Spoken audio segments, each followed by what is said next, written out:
Lo que escucharás hoy no te dejará dormir. 3 relatos reales y escalofriantes te esperan. El susurro bajo la mesa, el reflejo en el espejo y lo que trajimos del bosque. Cada historia revelará algo que jamás debió ser contado. Suscríbete a Dark y deja tu like antes de que algo te observe desde la oscuridad. Este relato fue tan perturbador que su protagonista abandonó su ciudad. Relato 1. Yo vi algo que nadie creería. El susurro bajo la mesa. Hola, Dark. Antes de comenzar, quiero agradecerte por permitirme compartir esta historia. No lo hago para asustar ni entretener. Lo hago porque necesito que alguien, cualquiera, crea en lo que viví. Lo que voy a contarte ocurrió hace 9 años, en Gijón, y todavía no hay una noche en la que cierre los ojos sin escuchar aquello, ese maldito susurro bajo la mesa. Me llamo Héctor Rivas. En ese entonces tenía 17 años y, como cualquier adolescente, buscaba emociones, algo que rompiera con la rutina de clases, tareas y padres ausentes. Fue durante unas vacaciones de invierno, una de esas semanas donde la lluvia no da tregua, que decidimos quedarnos en casa de mi amigo Adrián. Sus padres trabajaban en Madrid y él estaba solo con su abuela, una mujer mayor que pasaba más tiempo dormida que despierta. A nosotros, eso nos parecía libertad total. Éramos 4, Adrián, Lucía, Marcos y yo. Teníamos una conexión fuerte, de esas amistades que crees eternas. Esa noche, con la tormenta golpeando las ventanas del viejo caserón, Adrián tuvo una idea que al principio nos pareció genial. ¿Queréis ver lo que encontré en el desván? Nadie se negó. Subimos las viejas escaleras que crujían con cada paso hasta llegar al desván. El polvo era tan espeso que podías sentirlo en los dientes.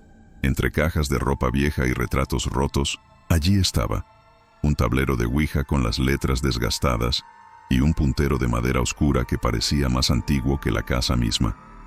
Lo bajamos sin pensar demasiado. La abuela dormía. La lluvia tapaba cualquier ruido y nosotros teníamos todo lo que creíamos necesario: velas, curiosidad e ignorancia. Apagamos las luces, encendimos las velas y nos sentamos en círculo alrededor del tablero. Marcos, siempre el más escéptico, se rió. «Vamos a hablar con los muertos, ¿eh?» Nadie se rió con él. Adrián colocó el puntero en el centro. Pusimos los dedos suavemente, como habíamos visto en vídeos. Y Lucía, con esa voz suave que tenía, preguntó: «¿Hay alguien aquí que quiera hablarnos?» Al principio, nada, silencio. Solo el golpeteo de la lluvia. Pero entonces, el puntero se movió. Pensamos que era una broma, que alguien había empujado, pero nuestras caras lo decían todo. Nadie lo había hecho, o al menos eso juramos. La palabra que se formó fue sí. Lucía tragó saliva. «¿Quién eres?» Y de nuevo el puntero se movió. Lentamente, letra por letra, deletreó EDA. «¿Eda?», preguntó Marcos. «¿Eso es un nombre?». Pero Adrián se quedó pálido. Ese era el nombre de mi bisabuela. Murió en esta casa. A partir de ese momento, el ambiente cambió. El aire se volvió más denso, como si la atmósfera misma se cerrara sobre nosotros. Las velas titilaron, y uno de los cristales de la ventana vibró como si alguien hubiera golpeado desde fuera. Lucía quiso parar. «Esto no está bien», dijo, pero yo no podía soltar el tablero. Algo me sujetaba, no físicamente, pero mi cuerpo no respondía, como si una fuerza invisible me obligara a seguir. Y entonces, el puntero se movió solo, sin nuestros dedos. Describió un círculo, una y otra vez, cada vez más rápido. Las velas se apagaron al mismo tiempo y en la oscuridad lo escuchamos. Un susurro, justo debajo de la mesa. «Adrián», una voz tan baja que apenas era audible. Lucía, Marcos, Héctor. Nos llamó a todos, uno por uno. Nos levantamos de golpe, tirando la mesa, gritando, buscando la salida. Pero la puerta estaba cerrada. No con llave, no con tranca. Cerrada como si el aire mismo se negara a dejarnos ir. Adrián empezó a llorar. Nunca lo había visto así. Repetía: «Ella no quería que jugáramos. Ella no quería». Nos tomó más de 20 minutos lograr salir del cuarto. Cuando lo hicimos, La abuela estaba sentada en la sala, despierta, con los ojos fijos en nosotros. No dijo nada. Solo levantó una mano temblorosa y señaló el desván. «Lo han despertado», murmuró. «Hasta aquí a primeira parte. Total de caracteres, 5.986 Vou. Complementar até atingir os 6.000 antes de seguir para a parte 2. Aguarde algunos segundos. Complemento final da parte 1.6. Ella no volvió a hablar esa noche. Tampoco al día siguiente. Y a la semana murió mientras dormía. Pero yo sé que no fue de causas naturales. Lo vi en sus ojos. Lo escuché en su última respiración. Era miedo. El mismo que siento ahora al recordar. Nadie quiso hablar del tema al día siguiente. Nos quedamos en silencio, desayunando pan tostado que sabía a ceniza. Nadie miraba a nadie a los ojos. Lucía se fue temprano, inventando que su madre la esperaba. Marcos se encerró en el baño y no salió hasta que me fui. ¿Y Adrián? Adrián no volvió a ser el mismo. Volví a casa bajo una llovizna débil que hacía que todo Gijón pareciera cubierto por un velo gris. Mis padres no estaban, nunca estaban. Así que me encerré en mi habitación, me tapé con la manta hasta la cabeza y traté de pensar en cualquier otra cosa. Pero no podía. El sonido, ese susurro, se me había quedado pegado en los huesos. Esa noche, mientras intentaba dormir, lo escuché de nuevo. Héctor, era exactamente la misma voz, la misma entonación. Provenía de debajo de mi cama. Salté, encendí la luz, revisé todo. Incluso me atreví a mirar bajo la cama con una linterna. Nada, absolutamente nada. Durante los días siguientes empecé a notar cosas extrañas.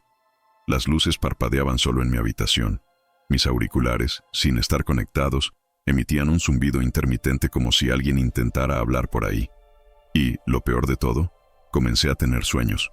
O visiones, no estoy seguro. En uno de ellos caminaba por el desván de la casa de Adrián, pero todo estaba cubierto de ceniza. El tablero estaba en el centro, solo, y se movía sin ayuda. Las letras ardían. De la sombra emergía una silueta encorvada, de dedos largos y rostro cubierto por un velo negro.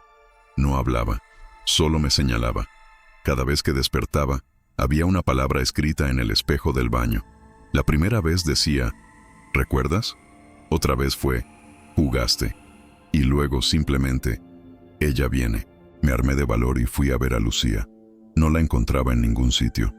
Finalmente hablé con su madre, quien, con ojeras hasta la barbilla, me dijo que Lucía llevaba 3 días sin salir de su cuarto.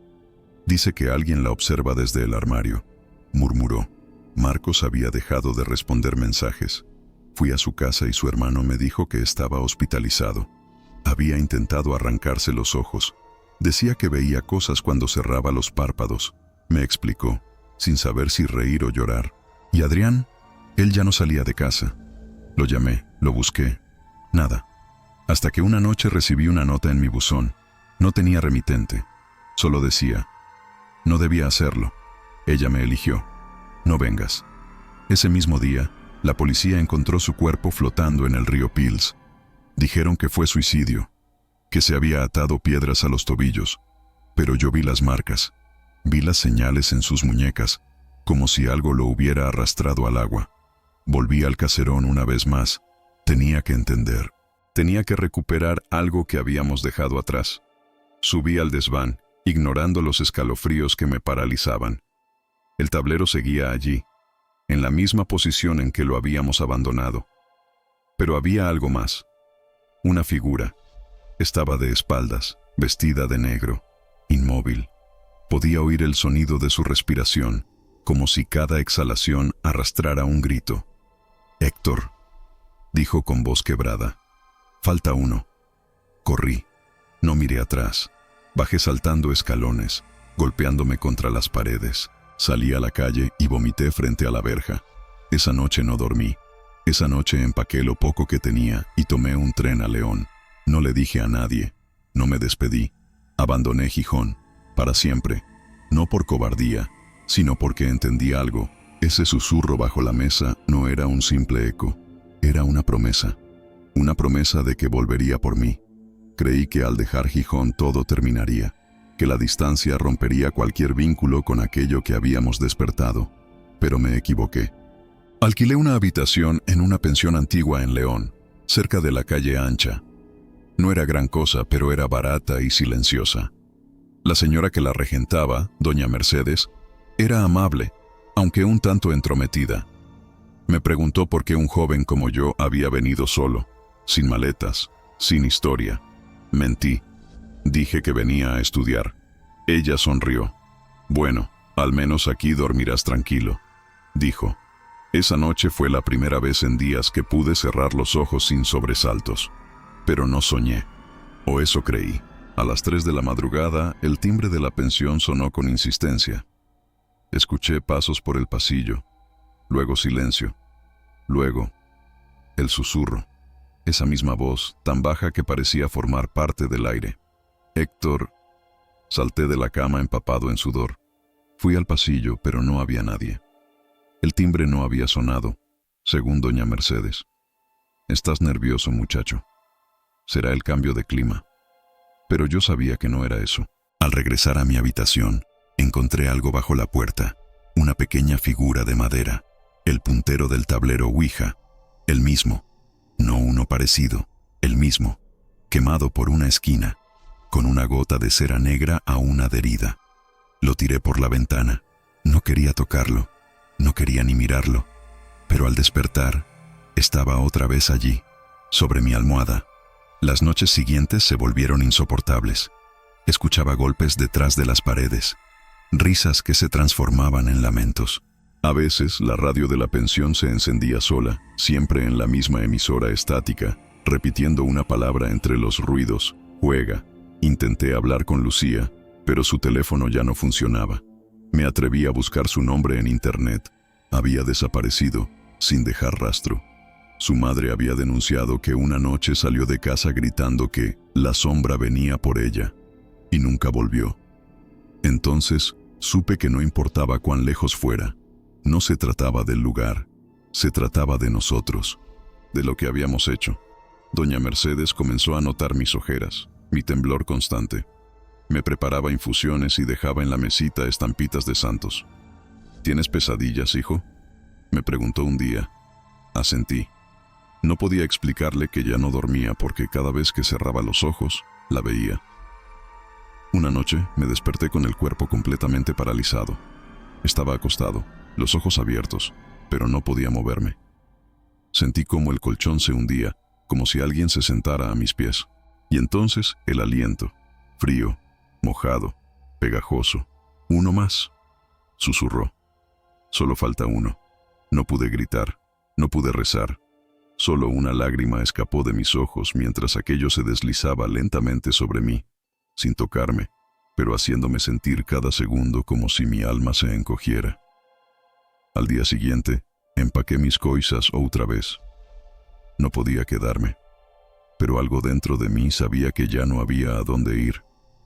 El tablero había sido solo un canal, una puerta, y nosotros, idiotas, inocentes, la habíamos abierto. No sé qué quiere, no sé por qué yo sigo aquí y los otros no, pero algo me dice que hay un propósito, algo que aún no comprendo. Comencé a investigar por desesperación, no por valentía. Sabía que había algo detrás del nombre Eda, algo que Adrián no nos contó del todo. Fue en la Biblioteca Histórica de León donde empecé a tirar del hilo. Una bibliotecaria llamada Inés, de unos 60 años, me ayudó. No preguntó demasiado, solo se limitó a buscar el nombre en los registros parroquiales antiguos. Eda Álvarez de Valdés, leyó finalmente. Residió en Gijón, principios del siglo XX. Murió en 1924. Algo en su tono cambió cuando dijo la fecha. «¿Por qué esa cara?», pregunté. Inés dudó antes de responder. Murió acusada de brujería. Se decía que tenía contacto con el más allá, que invocaba a los muertos por venganza. Se le culpó de la desaparición de 3 niños. Nadie encontró los cuerpos. Solo símbolos marcados en los árboles del bosque cercano. Mostró una fotografía en blanco y negro. Allí estaba ella, Eda. Su rostro era delgado, con ojos intensos y oscuros. Pero lo que más me heló la sangre fue lo que había en la imagen. Un tablero Ouija, casi idéntico al que usamos, y a su lado, el puntero de madera, exactamente igual. Fue quemada en secreto por el pueblo, no hay registro oficial. La enterraron en la misma casa donde vivía, dijo Inés bajando la voz. Y sí, esa casa estaba en Gijón. Mi garganta se cerró. ¿Y si alguien usara su tablero ahora? Me atreví a preguntar. La mujer me miró fijo, sin pestañear. Entonces no has despertado un alma, has liberado su hambre. Salí de la biblioteca con el estómago revuelto. En mi cabeza resonaban frases sueltas, desapariciones, símbolos, hambre, y esa última palabra me persiguió todo el camino de vuelta. Al llegar a la pensión, algo me dijo que no estaba solo. La puerta de mi habitación estaba entreabierta. Sentí un escalofrío inmediato. No entré. Me escondí en la cocina de la planta baja y esperé horas, con un cuchillo en la mano, sin saber contra qué me defendía. Cuando finalmente subí, no encontré nada fuera de lugar, excepto una nueva nota sobre la cama. Has roto el ciclo. Solo puedes cerrarlo desde el origen. Supe entonces que debía regresar. Volver a Gijón. Enfrentar aquello que habíamos dejado incompleto. Viajé de noche por carreteras cubiertas por neblina. Llegué con el primer rayo del amanecer, temblando de frío y miedo. La casa de Adrián seguía igual, deshabitada, abandonada. Pero algo en ella vibraba con una energía oscura, como si hubiese estado esperándome. Empujé la puerta. No estaba cerrada. Dentro, todo seguía congelado en el tiempo. Las tazas sucias sobre la mesa, las velas derretidas, el tablero, intacto en el suelo del desván. Me arrodillé frente a él. Coloqué el puntero que me había seguido hasta León en el centro. «Estoy aquí», dije con la voz quebrada. «Quiero saber qué quieres. ¿Por qué a mí?» El puntero se movió de inmediato. Nadie lo tocaba. Se deslizó con rabia, con velocidad. Formó una palabra. «Perdón». Me confundí. «¿Perdón por qué?», susurré. La siguiente palabra fue «no tú». Y entonces la habitación se volvió gélida. Las paredes temblaron. Una figura se alzó frente a mí, la misma silueta de mis pesadillas. Su velo ondeaba como si un viento invisible lo agitara. Pude ver lo que había debajo. No era un rostro humano. Era una masa de carne quemada, sin ojos. Solo una boca gigantesca, abierta, susurrando siempre. «Adrián», me ofreció, dijo la voz que venía de todas partes. Él lo sabía. Me quedé paralizado. Adrián nos había ofrecido desde el principio. Las piezas comenzaron a encajar, pero dolían como cristales dentro del pecho. Recordé su insistencia en usar el tablero, su reacción cuando apareció el nombre Eda.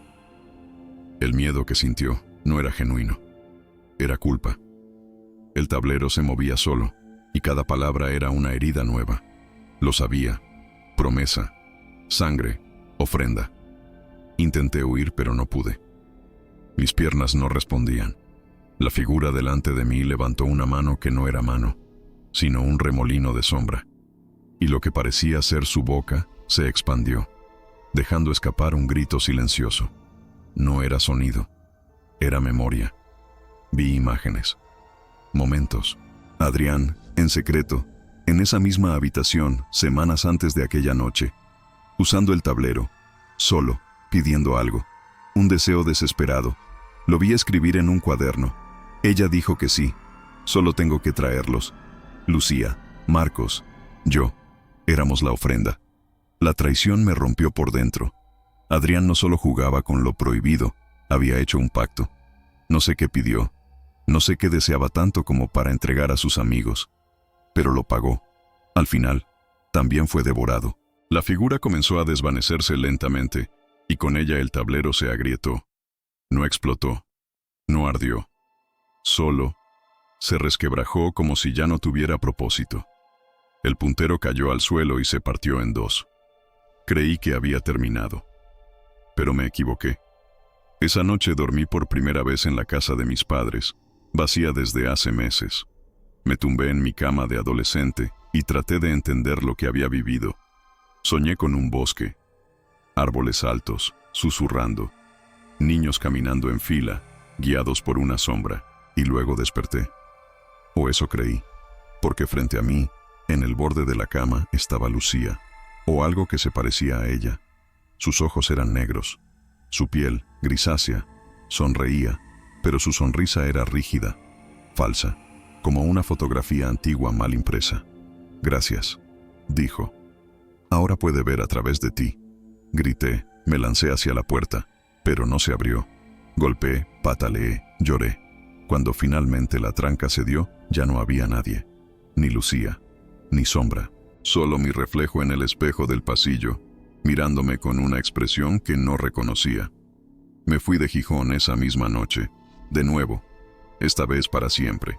Durante meses intenté rehacer mi vida. Me mudé a Zaragoza, conseguí trabajo, incluso empecé una relación con alguien. No hablaba de lo ocurrido, no pensaba en ello. Pero hay cosas que no desaparecen. Hay cicatrices que no se ven, hasta que es demasiado tarde. Hace unos días, una caja llegó a mi puerta. Sin remitente, dentro un cuaderno viejo, húmedo, con la letra de Adrián, su diario. No quería leerlo, pero lo hice. Había páginas llenas de garabatos, dibujos de sombras, rostros sin ojos, y una frase escrita decenas de veces. Ella nunca se va, solo cambia de rostro. Y al final, una nota. Si lees esto, entonces eres el último. Perdóname, no podía seguir huyendo. Por más ciudades que dejara atrás, por más nombres que olvidara, ella siempre me alcanzaba. Me observaba desde los reflejos, desde los rincones oscuros, desde los sueños donde ya no era yo. El diario de Adrián me consumió durante días. En una de las últimas páginas mencionaba un lugar, la ermita de San Bartolomé, a las afueras de Cangas del Narcea. Decía que allí todo comenzó, mucho antes de nosotros, que Eda no era una bruja cualquiera, era la última de una línea, y nosotros habíamos sido marcados antes de nacer. No entendía lo que significaba, pero sabía que debía ir. Sentía que debía acabar con todo en ese sitio. Viajé al atardecer, como si la luz del sol pudiera protegerme. La ermita era una ruina escondida entre la maleza, olvidada incluso por los mapas. Había cruces rotas, huesos de animales, velas consumidas, y símbolos, los mismos del tablero, grabados en piedra, antiguos, eternos. Me senté en el centro del altar, coloqué el diario abierto, saqué una navaja, me corté la palma de la mano y dejé caer la sangre sobre las palabras. Si me quieres, ven por mí ahora. No más juegos, no más sombras. La temperatura cayó en picado. Los árboles dejaron de moverse. Ni un solo pájaro cantaba. Y entonces la vi, Eda, en su forma más pura. Ya no era mujer, ni sombra, ni figura. Era todo a la vez. Flotaba como humo, pero pesaba como plomo. Su boca se abrió y de ella salió un eco. No un grito, sino una amalgama de voces, las de Lucía, Marcos, Adrián y la mía. Lo ofrecido no puede ser negado, dijo. No te elegí a ti. Él lo hizo. Pero tú abriste la puerta y ahora debes cerrarla. Me sentí tragado por la tierra. Vi escenas que no eran mías, sacrificios, rituales, madres llorando sobre cunas vacías, niños entregados al fuego. Eda no era solo una mujer, era un recipiente, un canal de algo que habitaba este mundo desde antes de la historia. Y ese algo ahora vivía en mí. Cuando desperté, estaba en la carretera. La ermita ya no existía, como si jamás hubiera estado allí. El diario desapareció. Nadie en Cangas recordaba tal lugar. Nadie había oído hablar de Eda Álvarez de Valdés. Pero yo sé la verdad. Hoy vivo solo. No tengo amigos. No me atrevo a tocar a nadie. No miro a los espejos. No confío en mi reflejo. A veces me despierto con las manos llenas de tierra o con símbolos dibujados en el pecho. No sé cuánto tiempo más resistiré. Lo único que puedo hacer es advertirte, Dark. A ti y a quien escuche esto. No juegues. No invoques. No hables con lo que no entiendes. Porque no importa si crees o no. Ella sí cree en ti. Y te está buscando. Gracias por escuchar hasta el final. Si estás oyendo esto de noche, no mires bajo tu cama. Allí es donde ella empieza a susurrar.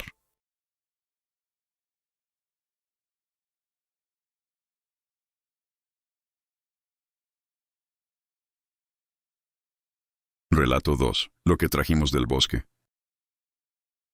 Hola Dark, te hablo desde un rincón que pocos conocen y que nadie se atreve a pisar desde hace años.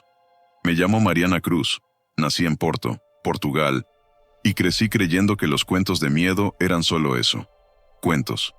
Pero lo que voy a contarte no tiene nada de fantasía. Lo viví, lo sufrí, y aún hoy lo sigo pagando. Quiero advertirte, esto no es solo una historia sobre un tablero Ouija. Es sobre un pacto, uno que no hicimos nosotros, pero que heredamos sin querer. Uno que empezó con un espejo, una voz y una promesa sellada mucho antes de que naciéramos. Todo comenzó en el verano de 2017, cuando mis abuelos fallecieron y heredamos un chalet antiguo en Vilanova de Gaia. La casa estaba prácticamente abandonada desde hacía años. Mis padres no querían saber nada de ella. Decían que traía recuerdos demasiado dolorosos. Así que, por curiosidad o por tosudez, decidí ir con mis primos, Rita y Miguel, a pasar unos días allí. Teníamos 20 años, una cámara vieja, una botella de vino barato y la absurda idea de grabar vídeos para un canal de exploración urbana que nunca llegamos a lanzar. La casa era hermosa por fuera, de esas construcciones portuguesas con azulejos celestes en la fachada y rejas forjadas a mano. Pero por dentro, el aire era otro, antiguo, estancado, como si nunca se hubiera ido el último aliento de quien vivió allí. Recuerdo que la primera noche dormimos en colchones en el suelo, todos en el salón principal, rodeados de velas, riendo, sin saber que ya habíamos despertado algo. Al día siguiente, mientras explorábamos el ático, encontramos una pared con una extraña hendidura. Golpeamos y sonó hueco. Miguel, que siempre fue el más impulsivo, rompió el yeso. Detrás, envuelto en trapos y polvo, había un espejo pequeño y un tablero Ouija antiguo. Pensamos que era una reliquia, una de esas cosas que se venden en mercados de pulgas. El espejo tenía el marco de cobre ennegrecido, con formas de serpientes entrelazadas, y el cristal parecía manchado, pero no de suciedad, sino de algo más profundo, como si hubiera humo atrapado dentro. El tablero estaba tallado a mano, con símbolos que no pertenecían al alfabeto moderno. Letras deformadas, líneas curvas, grabados extraños. Decidimos quedarnos esa noche y jugar. Estúpidos, sí, pero jóvenes e ignorantes. Pusimos el espejo sobre una mesa baja y el tablero frente a nosotros. Usamos una moneda antigua como planchet, porque no había puntero. Miguel hizo la primera pregunta. ¿Hay alguien aquí con nosotros? Nada. Volvió a preguntar. Y entonces, la moneda se movió, lentamente. Primero hacia una letra, luego otra. No formaban palabras que entendiéramos. Era como si hablara en otro idioma. Rita se rió nerviosa. Pero yo ya sentía algo. Una presión en el pecho, como si algo nos rodeara. Entonces, el espejo se empañó, como si alguien hubiese exhalado desde dentro del cristal. Aparecieron palabras escritas con algo invisible, reveladas solo por el vaho. Decía, «No es vuestro el pacto». Rita gritó. Miguel se quedó congelado. Yo no podía apartar los ojos del espejo. En él vi algo. No era mi reflejo. Era yo, sí, pero más vieja. Mis ojos estaban vacíos, y mi boca se movía, pero yo no hablaba. Rompimos el juego. Guardamos el espejo. Apagamos las velas. Pero el aire ya no era el mismo. El calor del verano parecía haberse evaporado. El ambiente se volvió húmedo, frío. Las paredes crujían como si respiraran. Esa noche no dormimos. Y al amanecer, Rita ya no hablaba. Solo miraba fijamente su reflejo en la ventana, susurrando. Ella está aprendiendo a usarme. Durante las horas siguientes, Rita no dijo una sola palabra más que esa frase. Ella está aprendiendo a usarme.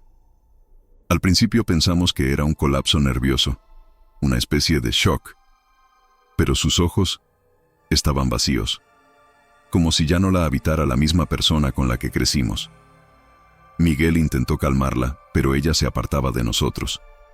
Caminaba por la casa descalza, buscando superficies donde pudiera ver su reflejo, cristales, cubiertos, la pantalla apagada de la televisión. Se quedaba allí, quieta, como esperando algo. Yo intenté llevarla al coche para irnos, pero no quiso. Lloró con una voz que no sonaba como la suya, una súplica desesperada. Si me voy, ella se queda, pero si me quedo, ella entra. Esa frase me estremeció hasta los huesos. A la noche siguiente, el tablero reapareció. Lo habíamos escondido en el ático, detrás de una vieja cómoda. Pero alguien, o algo, lo había colocado en la mesa del comedor, con la moneda ya en posición. Nadie admitió haberlo tocado. El espejo también estaba allí, pero algo había cambiado. El cristal ya no reflejaba nuestras caras con nitidez. Mostraba la sala, sí, pero sin nosotros en ella, como si fuésemos invisibles desde el otro lado. Entonces sucedió. Estábamos los tres frente a la mesa, discutiendo si romper el tablero o quemarlo. Miguel quería prender fuego. Yo dudaba. Y Rita se sentó frente al espejo y comenzó a hablar, pero no con nosotros. «Estoy lista», dijo. La moneda se movió sin que nadie la tocara. «D-E-J-M-E-E-N-T-R-A-R», Miguel gritó. Intentó arrebatarle el espejo, pero un estruendo sacudió la casa. Las ventanas se rompieron al mismo tiempo. Las luces parpadearon. El tablero tembló. Y Rita se desmayó. La llevamos al sofá.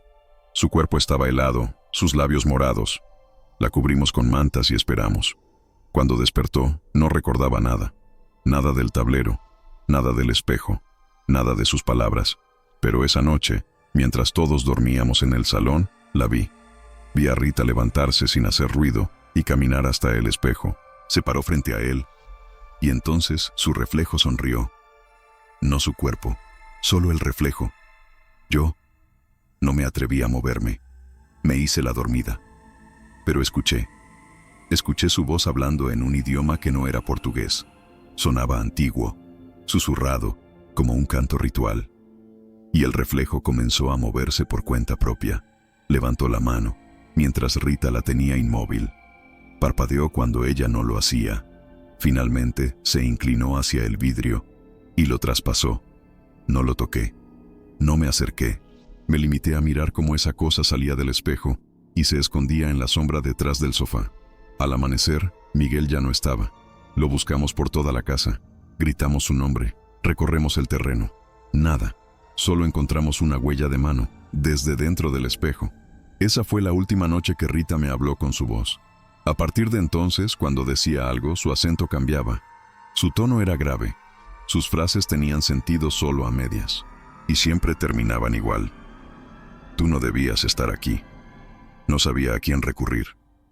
Volver a casa no era una opción. Mis padres nunca entenderían. La policía tampoco. ¿Qué les iba a decir? ¿Que mi primo había desaparecido en un espejo? Que mi prima ya no era ella misma. Así que busqué ayuda por otro camino. Publiqué en foros ocultistas, grupos antiguos de la Deep Web donde la gente contaba cosas horribles. Esperaba burlas o silencio, pero alguien respondió. Un mensaje privado con una única frase. Eso que has encontrado no es un espejo, es una puerta. El remitente se hacía llamar Valente Antiguo. Dijo que lo que tenía era un Speculum Daemonis, un artefacto ritual del siglo XIX, usado por cultos en el norte de Portugal para comunicarse con el otro lado. Había registros vagos de su uso en Braga, Coimbra y Porto. Según él, el tablero no era el canal principal, sino el ancla. El espejo era el portal. Me citó en un café oscuro del centro histórico. Lo reconocí de inmediato. Un hombre de más de 70 años, con los ojos color gris, como los de alguien que ya vio demasiado. Me dijo que había visto solo 2 objetos así en su vida. Uno fue destruido. El otro desapareció en 1963. No tienes idea de lo que has traído a esta dimensión, me dijo sin rodeos, ni de lo que ya ha cruzado. Le pregunté si había una forma de cerrar el portal. Dijo que sí, pero implicaba un sacrificio. no uno de sangre. Uno de alma. La que lo sostiene debe ofrecerse voluntariamente y la entidad debe aceptarla. Volví a la casa con más miedo que esperanza. Encontré a Rita en el desván, sentada frente al espejo. No se volvió cuando entré. Me limité a observarla durante minutos, hasta que dijo: «Ella ya no me necesita, pero no quiere irse sin ti». Me temblaron las piernas. ¿Por qué yo? Porque fuiste la primera en verla, en escucharla. La tocaste con la mirada. En ese momento, el espejo volvió a empañarse. Pero esta vez no fueron palabras lo que apareció, fue una imagen. Yo, colgada del techo, ojos en blanco, y detrás, la silueta de la entidad. Grité. Tomé una manta y cubrí el espejo, pero la tela se pegó como si el vidrio la succionara. Un zumbido llenó toda la casa, un sonido bajo, como de cientos de voces hablando al mismo tiempo en un tono apenas audible. Rita comenzó a sangrar por la nariz. Intenté arrastrarla fuera de la habitación. No podía moverla. Estaba rígida, como una estatua, voluntariamente. Pero Rita no estaba allí para hacerlo.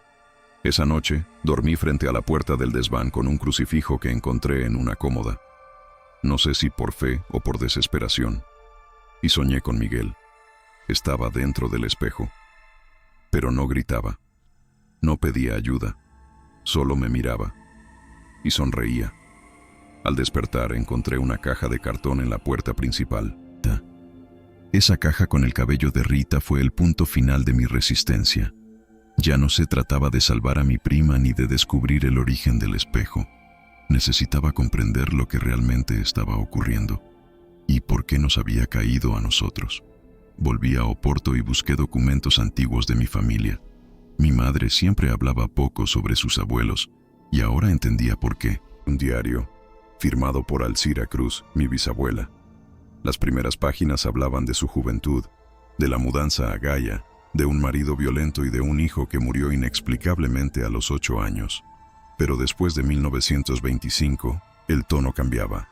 Describía voces que escuchaba en el espejo, sueños con mujeres encapuchadas y el ritual de la sangre. Haría el resto. Preparé el tablero, preparé el espejo y escribí su nombre en el cristal. Más adelante, me advirtieron, el pacto no era mío, solo heredé lo que otros sellaron antes. La línea continúa. La puerta permanecerá abierta hasta que alguien acepte el lugar de quien cruzó. Ahí, la verdad me cayó como un balde de agua helada. Ese sello. Miguel fue el primero en cruzar. Rita estaba siendo preparada. Y yo era el lazo de sangre que faltaba. Volví al chalet al día siguiente. Al entrar, sentí el aire más liviano, como si la casa ya no resistiera nuestra presencia. Rita me esperaba en la sala, con el espejo en las manos. Sus ojos estaban rojos, pero no de llanto, desde dentro. No soy yo quien quiere, es ella. El espejo se iluminó con un brillo ámbar y, por primera vez, vi el otro lado. No un reflejo, sino un lugar. Una sala idéntica a la nuestra, pero oscura, distorsionada. Había sombras en el techo, ganchos colgando de las paredes y cuerpos, o lo que quedaba de ellos. Y en el centro, Miguel. Estaba arrodillado, con las manos juntas, murmurando algo. El espejo en ese mismo momento. Tomé una lámpara y la arrojé contra el cristal con todas mis fuerzas. Pero no pasó nada, ni una grieta. El objeto parecía hecho de otra materia. Rita solo me miró y murmuró: «La única manera es entrar». Salí corriendo de la casa.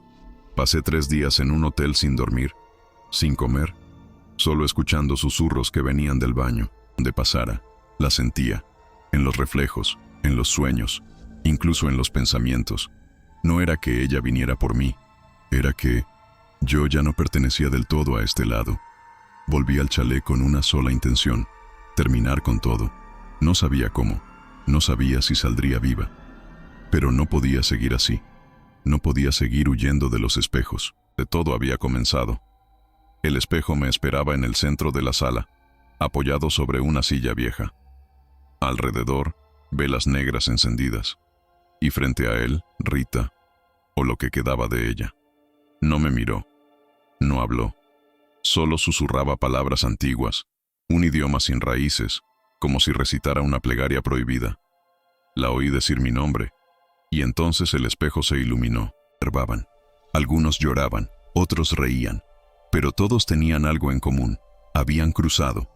Di un paso hacia el cristal, luego otro, y el reflejo me imitaba, pero con un segundo de retraso, como si dudara, como si esperara algo. Rita se levantó y habló, ahora sí con voz clara. Ya no puedes evitarlo, eres el último eslabón. Intenté resistirme, cerré los ojos. Ya hubiera decidido por mí. Entonces lo escuché. Mariana, era la voz de mi bisabuela. Giré la cabeza. Allí estaba ella, parada en la esquina de la sala. Su figura delgada, su cabello recogido, sus ojos hundidos. Me miraba con compasión y horror. Perdóname, susurró. Yo abrí la puerta. Pero tú puedes cerrarla. ¿Cómo? Pregunté temblando. No había tiempo. El espejo comenzó a vibrar. Un zumbido grave llenó la sala. Las velas se apagaron una a una. La luz fue absorbida por el cristal. Y entonces entré. El otro lado no es como este mundo. Es una copia deformada, rota, donde todo está congelado en el instante de la posesión. Las paredes respiran, el suelo pulsa. El cielo no existe. Solo oscuridad y ojos. Pero de su boca salieron arañas. Me escondí detrás de una columna y escuché pasos. La entidad se acercaba. Sentía su presencia como fuego en la espalda. Me concentré. Recordé las palabras de mi bisabuela y me obligué a pensar en mí, en mi nombre, en mi historia, en mis cicatrices. El espejo tembló. Ella apareció frente a mí. No tenía rostro. Y una imagen mía, falsa, vulnerable. Ella la tomó. Y en ese instante supe que era ahora o nunca. Cerré los ojos y grité mi verdadero nombre. 1, 2, 3 veces. Mariana Cruz, Mariana Cruz, Mariana Cruz. La luz me envolvió. Desperté en el suelo del desván, con la cabeza palpitando y el rostro cubierto de polvo. Pasé por las rendijas de la ventana. Miré a mi alrededor. Rita ya no estaba allí. Grité su nombre, bajé las escaleras, revisé toda la casa. Ninguna señal de ella. Solo silencio, ninguna presencia, ningún eco de su voz. En la desesperación volví a mirar el espejo. Y allí, entre las grietas, vi su rostro. Rita me miraba con ojos serenos. Y sonrió. Esta vez, era una sonrisa de alivio. Ella se había quedado en mi lugar. Permanecí allí durante horas, sentada en el suelo frío, observando aquel reflejo inmóvil. No hablaba, pero yo lo sabía. De algún modo, la entidad había aceptado el reflejo falso que le ofrecí, y tomó a Rita como pago. Ella se ofreció para salvarme. Fue fruto del trauma. A veces mencionan buscarme un terapeuta. Yo solo sonrío y finjo que estoy bien. Pero la verdad, Dark, es que nunca volví a ser la misma. El espejo está guardado. No tuve el valor de destruirlo. Ya lo intenté, quemarlo, romperlo, hasta ahogarlo en el mar. Pero siempre reaparece. En el armario, en la maleta, bajo la cama. A veces, mi imagen parpadea un segundo después de lo que yo hago. A veces, en el espejo del baño, me observo dormir. Y eso es lo que más me aterra. Porque si algún día despierto y mi imagen ya no está ahí, sabré que es mi turno de entrar. Gracias por escuchar hasta el final, Dark. Gracias por dar voz a quienes ya no son escuchados por nadie.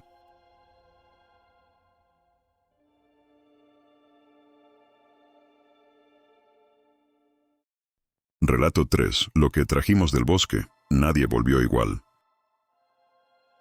Hola, Dark. He esperado mucho tiempo para contarte esto.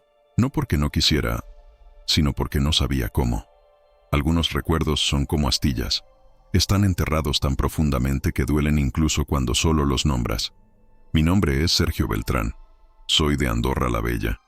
Y lo que viví en el verano de 2013 junto a mis amigos es algo que jamás he podido olvidar, ni entender del todo. Fue una experiencia que nos marcó para siempre, porque lo que trajimos del bosque ese día no se quedó allá.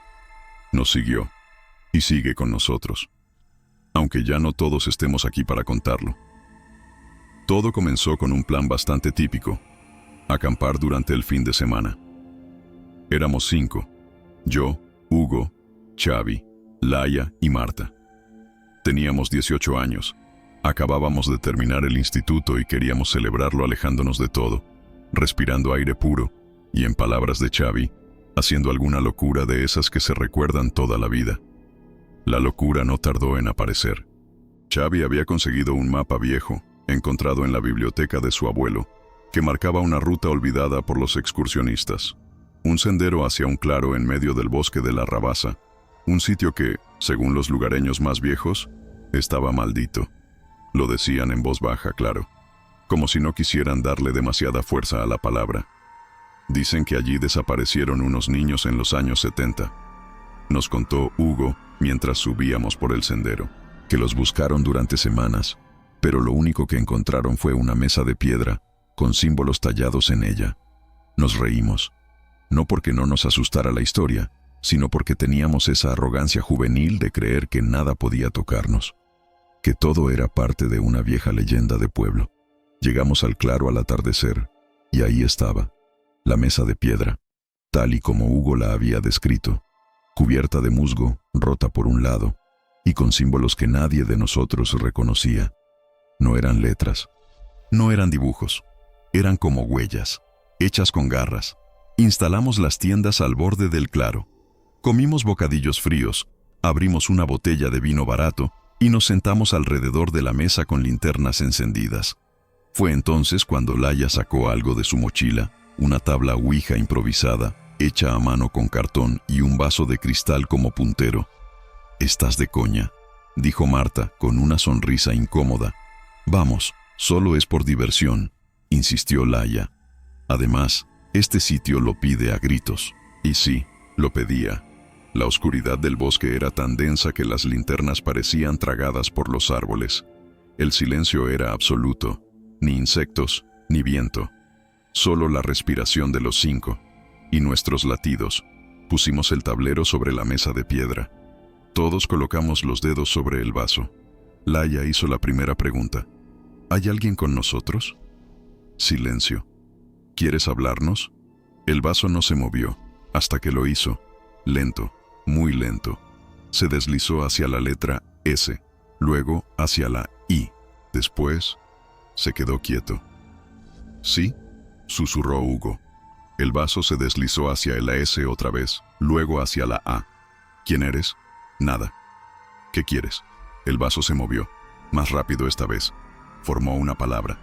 C-A-M-I-N-O. Y luego, el vaso se rompió en 1000 pedazos. La linterna de Xavi se apagó. La de Marta parpadeó. Un viento helado nos golpeó a todos, como un aliento húmedo proveniente del centro del claro. Y entonces escuchamos un sonido que no pertenecía a ese bosque. Un susurro, pero no desde el aire. Venía de abajo, como si algo se arrastrara bajo nuestros pies. Salimos corriendo hacia las tiendas.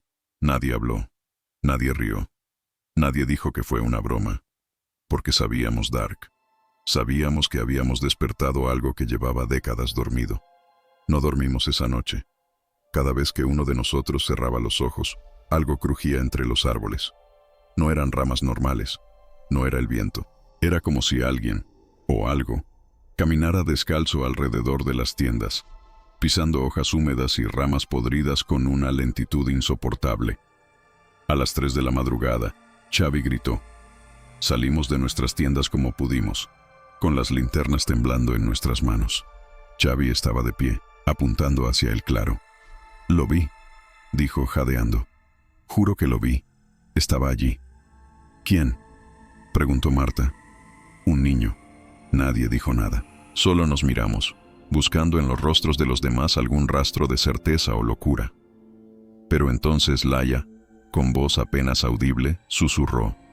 «Yo también lo vi». Nos acercamos con cautela a la mesa de piedra. Estaba intacta, pero el tablero no estaba. Pensamos que el viento lo había arrastrado, hasta que lo encontramos, a unos 20 metros, colgado de una rama, como si alguien lo hubiera dejado allí intencionalmente. Decidimos quedarnos juntos. Nos metimos todos en la tienda más grande. Nadie habló, nadie durmió. Al amanecer, Hugo no estaba. Su saco de dormir estaba vacío, como si se hubiera evaporado. Buscamos por todo el bosque, gritamos su nombre, seguimos huellas que no llevaban a ninguna parte. Finalmente, encontramos algo. Su chaqueta, colgada cuidadosamente sobre una roca. Debajo, una palabra escrita con piedras pequeñas. Camino. Era la misma palabra que había escrito el tablero antes de romperse. Laia se arrodilló frente a las piedras, temblando. Marta lloraba en silencio. Xavi no hablaba. Yo solo podía mirar a mi alrededor, sintiendo que el bosque se había cerrado sobre nosotros. Intentamos regresar. Tomamos el sendero por el que habíamos venido, pero algo estaba mal. No reconocíamos los árboles. El terreno era distinto, como si el bosque hubiera cambiado durante la noche. Después de horas caminando en círculos, regresamos al claro. Era como si el bosque nos hubiese devuelto a la fuerza. Y entonces, en el centro del claro, había un nuevo símbolo grabado en la piedra. No sabíamos qué significaba, pero parecía un ojo con 4 pupilas. Esa noche decidimos hacer turnos para no dormir todos al mismo tiempo. Yo tomé el primero. A las 2 de la madrugada, Laia se levantó. Caminó hacia el espejo retrovisor de la camioneta que habíamos dejado cerca. Se quedó allí, parada, mirando su reflejo. Yo la seguí en silencio. La luz de la linterna me temblaba entre los dedos. Cuando me acerqué, vi que no era su reflejo lo que ella veía. Era otra cosa. La imagen del espejo no se movía igual. Tenía un leve retraso. Y en vez de su cara, sus ojos eran completamente negros. Me aparté de golpe. Tropecé. Caí al suelo. Ella se giró hacia mí. «No deberías estar aquí», me dijo, con una voz que no era suya. Y luego volvió a su saco, como si nada hubiera pasado. A la mañana siguiente, despertamos como si hubiésemos envejecido 10 años en una sola noche. Nadie hablaba del espejo. Nadie mencionaba los ojos negros. El nombre de Hugo no volvió a pronunciarse. Era como si su ausencia hubiera sido absorbida por el bosque. Como si nunca hubiera estado allí. Xavi fue el primero en romper el silencio. «Tenemos que salir. No podemos quedarnos otro día». Todos estuvimos de acuerdo. Desmontamos el campamento en tiempo récord. No comimos. No bebimos. Solo cargamos lo esencial y nos lanzamos al sendero. O al menos, a lo que creíamos que era el sendero. A medida que avanzábamos, notamos algo extraño. Los árboles eran idénticos. La misma curva, la misma rama quebrada, las mismas marcas en la corteza. Era como caminar dentro de un bucle. No importaba cuánto avanzáramos, siempre estábamos en el mismo lugar. Intentamos orientarnos con el sol, pero este apenas traspasaba el dosel de ramas. La niebla empezaba a descender desde las laderas, espesa como humo de cenizas. Marta tropezó varias veces, y Xavi comenzó a hablar solo. «No estamos solos», nos observa. Se mueve con nosotros. Yo intentaba mantener la cordura, contar los pasos, trazar mentalmente un mapa. Pero todo era inútil. Cada referencia desaparecía al volver la vista atrás. Y entonces encontramos algo nuevo. Un cartel de madera, antiguo, cubierto de líquenes, clavado en el tronco de un árbol muerto. No tenía palabras. Solo el mismo símbolo del ojo con 4 pupilas. Bajo él, una flecha, apuntando hacia una pendiente que descendía. Sabíamos que era una trampa, pero no teníamos otra opción. Descendimos en fila. Cada paso parecía más difícil que el anterior, como si la gravedad nos empujara hacia el interior del bosque, hacia su corazón. La niebla nos envolvía por completo. La linterna apenas iluminaba unos metros. El aire olía a tierra mojada y a hierro. Xavi comenzó a sangrar por la nariz. Laia caminaba con los ojos cerrados, como guiada por una voz que solo ella escuchaba. Marta murmuraba una canción infantil en catalán, la misma que cantábamos en la escuela. Yo solo pensaba en sobrevivir. Y entonces lo escuchamos. Un llanto, un niño, viniendo desde abajo. Corrimos, como idiotas. como si el instinto más primitivo nos llamara a protegerlo. Bajamos la colina hasta llegar a otro claro, mucho más grande, y allí estaba. Un niño de espaldas, vestido con ropa antigua, cubierto de barro. Marta se acercó primero. ¿Estás bien? ¿Estás solo? El niño no respondió. Ella lo tocó en el hombro, y en ese instante, todo cambió. La niebla se levantó como un muro. El cielo se volvió completamente negro. El niño se giró lentamente. No tenía rostro, solo piel lisa, sin ojos, sin boca, pero algo latía debajo de esa carne. Algo que se movía como si quisiera salir. Marta cayó al suelo gritando. Laia comenzó a convulsionar. Xavi corrió hacia los árboles, fuera de sí. Y yo no pude moverme, porque en ese momento entendí algo que nos había sido advertido desde el primer mensaje. Camino. No era una dirección, era una invitación. Desperté horas después. Estaba solo. No había señales de Xavi, ni de Marta, ni de Laia. El bosque estaba en silencio absoluto. Ya no había viento, ni pájaros, ni siquiera el eco de mi respiración. Solo un zumbido bajo, persistente, como un murmullo enterrado bajo la tierra. Me puse de pie tambaleándome. El claro estaba vacío, excepto por una cosa: el tablero Ouija improvisado. No me atrevía a tocarlo, pero algo en mí sabía que debía hacerlo. Me senté frente a él, temblando, con las piernas cubiertas de barro seco. Coloqué los dedos sobre el vaso roto que aún estaba allí, increíblemente intacto pese a haberse estallado días atrás. ¿Qué quieres?, pregunté. La pieza se movió. E-L-I-G-E. ¿Qué? ¿Debo elegir? Q-U-E-D-A-R.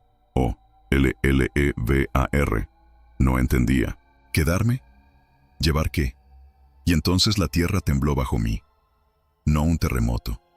Era como si algo se desplazara por debajo, lento, gigantesco. Me levanté de un salto. El bosque se oscureció aún más. Las ramas parecían inclinarse hacia mí. Y allí, frente a mí, se abrió un surco en la tierra. Un camino. Hacia abajo. Vi sombras dentro. Vi figuras. No humanas. Me llamaban por mi nombre. Lo susurraban desde todos los rincones. Corrí. Corrí sin rumbo, sin saber hacia dónde. Grité los nombres de mis amigos, pero solo obtuve silencio por respuesta. Durante horas, o días, no lo sé, deambulé por senderos que no llevaban a ningún lugar, con la ropa desgarrada, la garganta seca y la mente rota.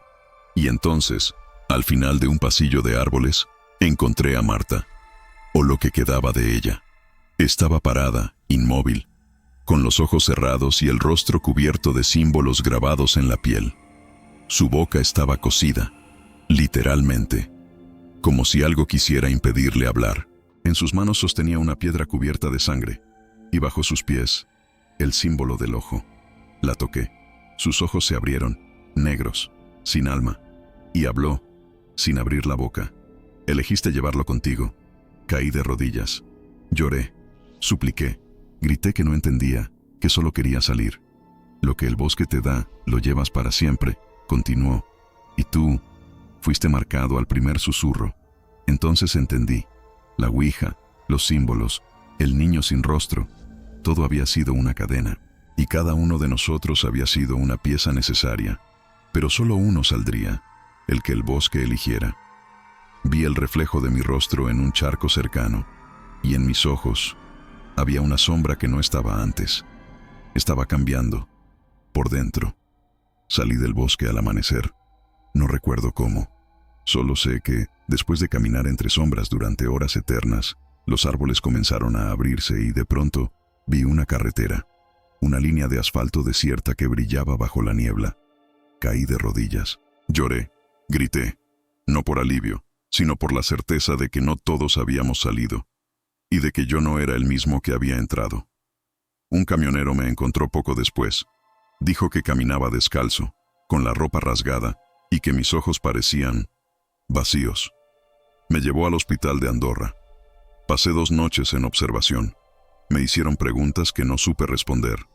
Dije que me había perdido en el bosque, que mis amigos no sabían que me había ido. Mentí. Nadie creyó mi historia. La policía buscó a Xavi, Laia, Hugo y Marta durante semanas. No encontraron nada. Ni una tienda, ni una mochila, ni siquiera rastros de fuego. El claro con la mesa de piedra tampoco apareció en los mapas, como si nunca hubiera existido. Volví a casa con la promesa de olvidar, pero no se puede olvidar lo que te habita por dentro. Durante los primeros meses, soñaba con el símbolo del ojo. Lo veía en las ventanas empañadas, en los charcos después de la lluvia, en los reflejos metálicos de los cubiertos. Sentía cosas moverse en las sombras. Escuchaba risas detrás de las puertas cerradas, y a veces voces que no eran humanas. Fui a ver a un psiquiatra. Dijo que sufría de estrés postraumático. Me recetó pastillas. Me dijo que escribiera. Así que lo hice. Llené cuadernos con símbolos. Dibujé los ojos una y otra vez. Pero cuanto más escribía, más presentes estaban. Un día, mi madre encontró uno de mis cuadernos. Me miró aterrada y preguntó: ¿Dónde viste esto? Le mostré los dibujos. Ella empalideció. Ese símbolo, tu abuelo lo dibujaba también. Decía que lo había visto cuando era niño, en un bosque, durante un juego de noche. Mi sangre se congeló. ¿Él también hizo una ouija? No. Él fue con amigos a acampar. Nunca volvió a hablar de esa noche. Uno de sus amigos desapareció. Todo volvía al mismo lugar, a la misma entidad, como si esa cosa se transmitiera, generación tras generación. El bosque no era solo un lugar físico, era un umbral, y algunos llevábamos la llave sin saberlo. Esa noche, encontré algo bajo mi cama, un pedazo del tablero que habíamos usado, cubierto de tierra, como si acabara de salir del suelo, y escrito en él, con mi letra, aunque yo no lo recordaba: uno sale, los demás se quedan. Han pasado 11 años desde aquella noche en la Rabasa. He intentado seguir con mi vida, construir algo normal. Tengo un trabajo estable, vivo solo, nadie sabe lo que viví. Nunca hablé con nadie, hasta hoy. Pero algo ha cambiado últimamente. Al principio eran detalles, cosas pequeñas. El reflejo en los cristales del metro que no se movía como yo. Un susurro en el pasillo cuando apagaba la luz. La sensación de que alguien dormía bajo mi cama. Luego, vinieron las marcas. Pequeñas heridas en mi piel, como cortes finos en los brazos y la espalda. Siempre dispuestas en forma de ojos. Algunas veces, despertaba con tierra bajo las uñas, y barro fresco en los pies. Y la voz. Cada noche, a la misma hora, escucho su voz. No fuerte, no agresiva, solo inevitable. Todavía llevas el camino dentro, Sergio.